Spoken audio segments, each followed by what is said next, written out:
तो चलिए समाकलन यानी कि इंटीग्रेशन में क्लास 12 का अध्याय 7 समाकलन। तो समाकलन में पहला इसका टाइप्स क्या होता है समझना। टाइप्स यानी कि किसको कहते हैं समाकलन। तो समाकलन का मतलब होता है कि किसी फलन यानी कि किसी भी प्रकार का फलन एफ एक्स के तुलना में एक्स के सापेक्ष समाकलन होगा तब जो है तो इंटीग्रेशन का एफ एक्स डी एक्स का इसका डेफिनेशन क्या होगा। तो इंटीग्रेशन एक्स का डेफिनेशन एक्स होता है, ठीक है। तो समाकलन के प्रकार जो होता है दो होता है। समाकलन के प्रकार दो होता है, क्या होता है, एक अनिश्चित एक निश्चित समाकलन। एक अनिश्चित एक निश्चित समाकलन। तो अनिश्चित समाकलन क्या होता है, तो जब किसी भी प्रकार का हम समाकलन को ज्ञात करते हैं तो उसमें इसका टाइप्स के अनुसार हम देखते हैं कि किस प्रकार से उसका डिफिनेशन यानी कि मान, उसका फलन का मान दिया गया किसके सापेक्ष। तो एफ एक्स के सापेक्ष का एक्स के सापेक्ष समाकलन का जो किस प्रकार दिया गया है, एफ एक्स का डिफिनेशन निकालेंगे एफ एक्स का प्लस सी होगा, ठीक है। वो जहां इसमें देखो ये जो सी प्लस लिखे हैं ना, तो सी क्या है, तो सी जहां एक समाकलन का नियतांक दर्शाता है। तो सी क्या दर्शाता है, तो सी जो दर्शाता है तो सी एक समाकलन का नियतांक दर्शाता है। दूसरा इसका प्रकार जो होता है क्या होता है, निश्चित समाकलन, जिसको बोलते हैं डिफिनिट इंटीग्रेशन। तो जिसको इंटीग्रेशन का लिमिट बी का ए लिमिट में से किसका लिमिट निकालेंगे तो एफ एक्स का लिमिट में क्या होगा इसका इंटीग्रेशन।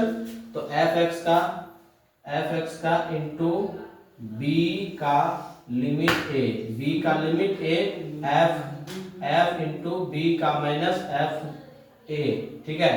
तो दोनों का समाकलन इस प्रकार होता है। तो अब इसका कुछ फॉर्मूला का बात करते हैं, ठीक है, कुछ फॉर्मूला।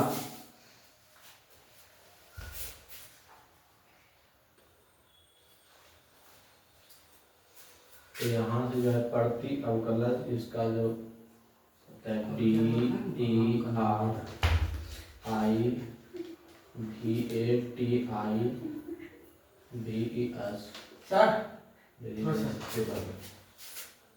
उसके बाद I N T E G R A L S N T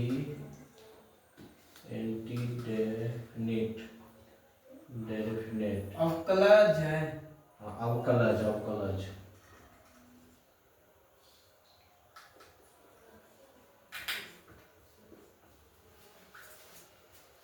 तो उसी प्रकार से इसका फॉर्मूला की बात करते हैं। जैसे हम x के सापेक्ष डिफिनेशन का मान यानी साइन इनवर्स x का डिफिनेशन क्या होता है, डिफिनेशन उसी का विपरीत होगा, उल्टा। जैसे किसी भी संख्या का x की पावर n का हम डिफिनेशन ज्ञात करते थे dx बटे, जैसे d पे पावर x पावर n का डिफिनेशन ज्ञात करते थे तो क्या होता था, इसमें पावर क्या होता था, जुड़ता था, ठीक है।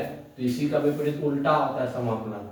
इसमें लिखना x की पावर n प्लस 1 बटे n प्लस 1 बराबर क्या हो जाएगा, x की पावर n का फॉर्मूला होता है।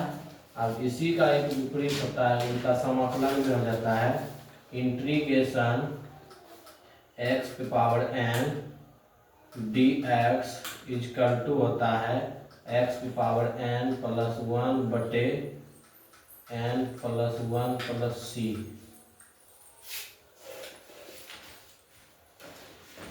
x का डिफिनेशन क्या होता है, x का डिफिनेशन का मान क्या होता है, 1। तो इसी प्रकार से इसका कोई इंटीग्रेशन 1 का निकालेंगे तो x का डिफिनेशन यानी कि इंटीग्रेशन क्या होगा, x प्लस c। इसमें डिफिनेशन में क्या आता था, तो यहाँ पर e अवकलन में निकालते थे x के सापेक्ष, जब अवकलन x का मान क्या होता था, 1 होता था। इसमें x का इंटीग्रेशन क्या हो जाएगा, x ही होगा, समझा। उसी प्रकार से d बटे डी एक्स साइन x का डिफिनेशन क्या होता है, cos x। उसी प्रकार से integration sine x cos x का कॉस एक्स का डिफिनेशन क्या आ जाएगा, तो साइन एक्स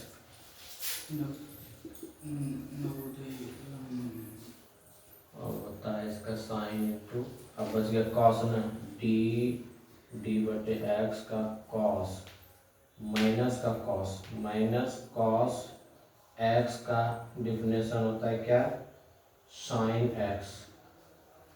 तो इसका इंटीग्रेशन क्या बनेगा, तो इसका इंटीग्रेशन बन जाएगा माइनस कॉस का इंटीग्रेशन, कॉस एक्स का इंटीग्रेशन क्या आ जाएगा, साइन एक्स में होता है साइन एक्स, यहाँ से साइन एक्स डी एक्स बराबर क्या हो जाएगा, माइनस कॉस एक्स प्लस सी। उसी प्रकार से होगा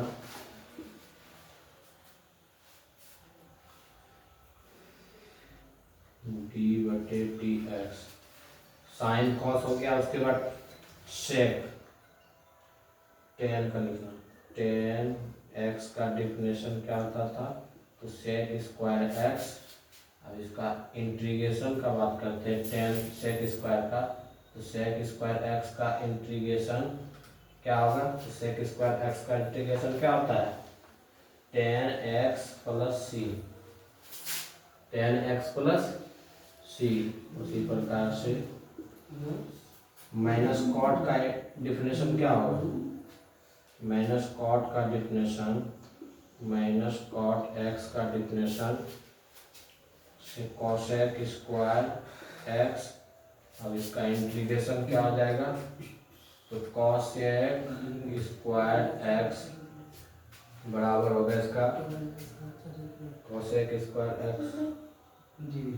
एक्स डी एक्स का इंटू क्या आ जाएगा, minus minus cot X plus का सी।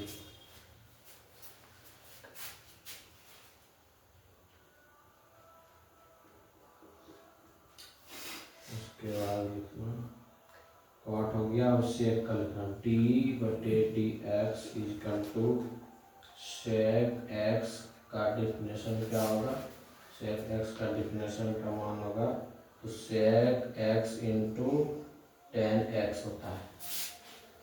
अब इसी का हम विपरीत कर देते हैं, समाकलन। तो समाकलन क्या हो जाएगा, इसका समाकलन तो integration sec X into tan X D X, इसका इंटीग्रेशन होता है सेक एक्स प्लस सी हो जाएगा।